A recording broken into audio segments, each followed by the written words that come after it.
വിവാദങ്ങൾക്ക് സ്ഥാനമില്ല.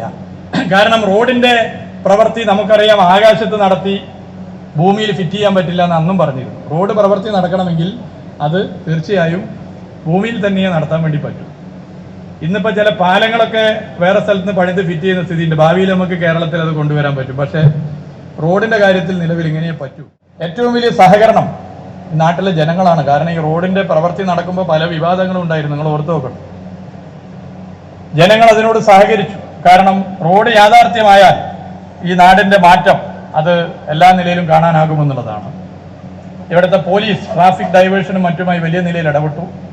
എന്നാൽ അതിനെ നെഗറ്റീവായി എടുത്ത ചിലരുണ്ട്. പ്രത്യേകിച്ച് ചില മാധ്യമ സ്ഥാപനങ്ങൾ ഉൾപ്പെടെ ചില രാഷ്ട്രീയ പ്രസ്ഥാനങ്ങൾ ഉൾപ്പെടെ അതിനെ നെഗറ്റീവായി എടുത്തു. അത് നാടിന്റെ വികസനത്തിന് അള്ളുവെക്കുന്ന പണിയാണെന്ന് പൊതുവെ ജനം വിലയിരുത്തി.